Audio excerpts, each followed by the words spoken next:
A brain aneurysm or intracranial aneurysm is a small bubble or blister on the side of an artery. You can have one and be completely unaware of it, because until they either reach a very large size, which is unusual, at which point they will start pushing on parts of your brain and create symptoms, or until it bleeds, at which point you have a sudden, very severe headache. You may not even know it exists.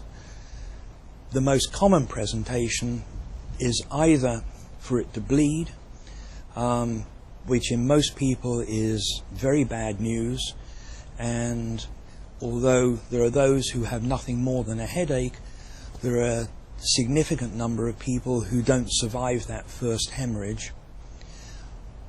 Or there is a group now being seen as more people have MRI scans of their brain where the aneurysm is picked up incidentally, never having created a problem at all, and so you can sometimes provide treatment before there's a problem.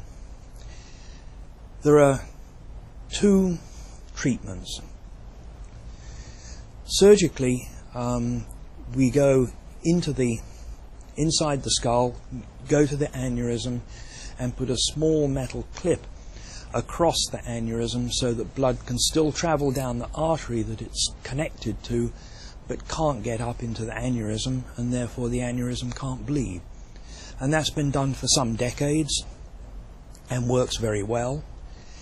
More recently, there is a technique which some surgeons and more commonly radiologists perform, where you put a small catheter into the artery, feed it all the way up, usually from the groin into the head and then into the aneurysm itself, and put some very tiny little metal coils into the aneurysm and essentially fill the aneurysm up so that no blood can get in, and that performs the same function. It blocks the aneurysm off so that it can't bleed. That doesn't require surgery, which is nice and pleasant for people. The follow-up is somewhat shorter, and there are some suggestions that it's not perhaps quite as effective in providing long-term safety. But for certain aneurysms that are much more difficult to operate on, it is clearly a better choice.